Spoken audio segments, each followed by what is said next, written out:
Bismillahirrahmanirrahim. وَلْتَكُنْ مِنْكُمْ أُمَّةٌ يَدْعُونَ إِلَى الْخَيْرِ وَيَأْمُرُونَ بِالْمَعْرُوفِ وَيَنْهَوْنَ عَنِ الْمُنْكَرِ. Assalamualaikum warahmatullahi wabarakatuh. Kita bahas sudah salat wajib, kita sholat al-khusyu' wal-khudu'. 4 ini kemungkinannya pembahasan sholat itu secara berjenjang. Salat fardu dari takbir sampai zikir dan doanya. Kemudian yang kedua salat sunnahnya. Kenapa salat sunnah ini butuh pembahasan tersendiri? Karena salat wajib itu Pak, ya namanya wajib. Ya, itu perintah yang menggugurkan kewajiban. Tapi itu sunnah pilihan. Coba minta tolong kita coba pointer.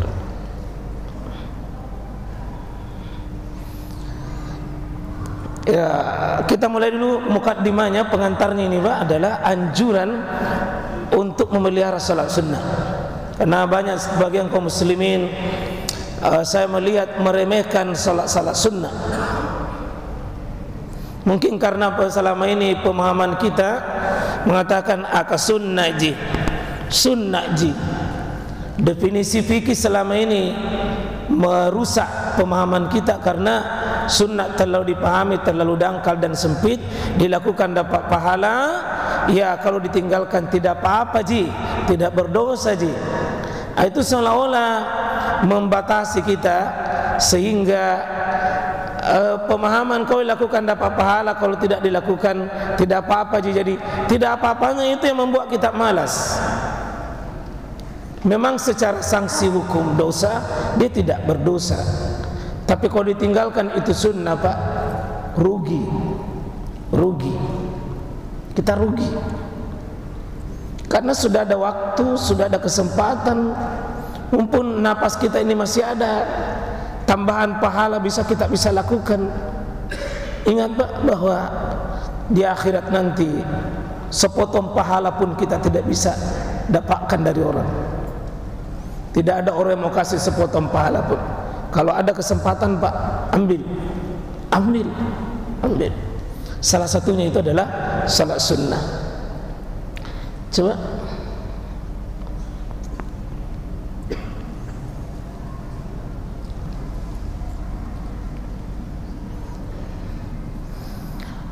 Rabi'ah bin Ka'ab al-Aslami dia berkata, kuntu abitu ma'a Rasulillah sallallahu alaihi wasallam fa ataituhu biwadu'i wa hajatihi. Ini Rabi'ah, seorang sahabat Nabi bin Ka'ab al-Aslami, dia berkata bahwa saya pernah bermalam bersama Nabi. Itu orang-orang dulu Pak berilmu, dekat dengan Nabi. Apa yang dia lakukan? Yakni saya memberikan pada Nabi itu biwadu, yakni air untuk berwudu. Dia siapkan uduknya Nabi dan keperluannya Nabi. Faqala li, sesudah dia siapkan tempat uduknya Nabi ini, maka Nabi mengatakan kepadaku, yakni kepada Rabi'ah ini, sal, coba Rabi'ah minta sama saya, apa yang kau butuhkan, apa yang kau inginkan, coba minta. Apa keinginanmu, apa kebutuhanmu wahai Rabi'ah? Itu artinya Pak, kalau ada orang berbuat baik sama kita, sunnahnya diberikan juga balasan. Minimal Pak dengan doa.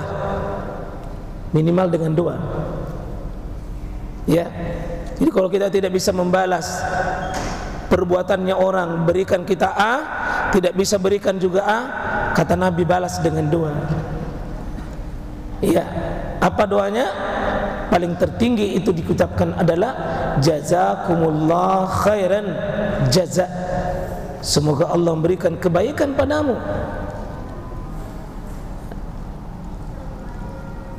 Kita menjadi tradisi syukran atau terima kasih, itu tidak salah Pak. Tapi itu menyelisihi sunnah. Kalau ada orangnya terima kasih, bagus. Tapi man qala fajazakallahu khairun jaza, kata Nabi SAW, faqada ablaka, sungguh dia sudah sampai pada ucapan yang disebut dengan as-saniyah. Itu ucapan balasan yang mulia, Pak. Jadi bagusnya, Pak, kalau ada orang balas sama kita, ada berikan, kita doakan jazakallah khairan jaza. Bukan cuma syukran, makasih, Pak. Itu tidak cukup. Itu budayanya orang Arab, syukran.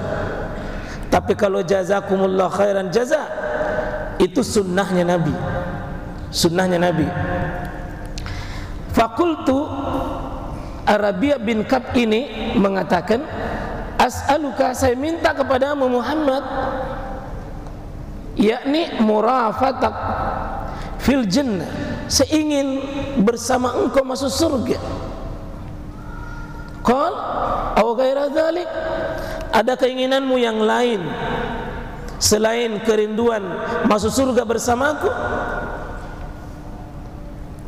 Kata orang ini, qultu huwa azak, itu ya Rasul, kebutuhanku yang tertinggi itu, ji, saya mau masuk surga bersama engkau. Minta sama saya apa yang kau inginkan. Saya bilang saya mau masuk surga bersama engkau ya Rasulullah. Ada yang lain? Tidak, itu, ji. Iya. Qul fa'inni ala nafsik bi kasratis sujud. Kalau itu keinginanmu wahai Rabi'ah, maka tolonglah saya, kata Nabi, tolonglah saya untuk mendapatkan cita-citamu itu dengan atas dirimu, dengan memperbanyak bikasratis sujud, memperbanyak sujud. Nama lain dari solat itu, Pak, sujud. Jadi kalau mau masuk surga, kalau rindu masuk surga, mau masuk surga, Pak, perbanyak salat sunnah. Ini masuk di sini perbanyak, ya, yang ada ruangnya dan peluangnya kita ambil, yang ada kesempatannya jangan dilewatkan. Kita akan baca nanti 40 rakaat salat sunnahnya Nabi sehari semalam. Kita coba hitung-hitung, Pak, nanti bikin daftar berapa rakaat salat sunnah kita sehari semalam. Ada kitab yang saya baca, 62 amalannya penghuni surga, dijamin masuk surga, Pak. Satu diantaranya memelihara salat sunnah 12 rakaat sehari semalam. Itu dijamin isi surga, 12 rakaat.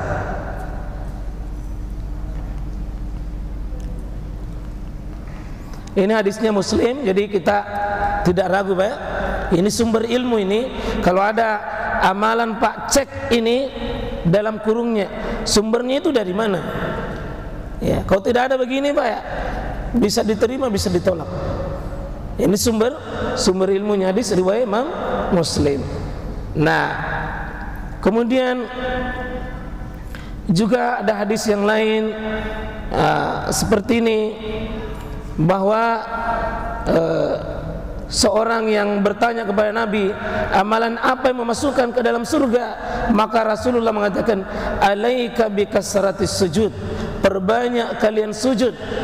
Fa innaka, karena sesungguhnya engkau la tasjudu lillahi sajadatan, tidaklah engkau sujud sekali. Sujud sekali maksudnya salat, illa kecuali rafa'akallahu biha darajah, melainkan Allah akan angkat derajatmu dengan solat itu. Jadi, Pak, orang yang bagus solat sunatnya tidak ada hina hidupnya. Wallahi, Pak, demi Allah, siapa yang memelihara solat sunatnya tidak dihinakan hidupnya oleh Allah. Tidak dihinakan, diangkat, rafa, dirafakkan hidupnya, diangkat oleh Allah, dimuliakan hidupnya oleh Allah. Jangan tanya cara Allah, bagaimana Allah memuliakannya, biarlah Allah yang bekerja. Syaratnya salat sunnah dipelihara.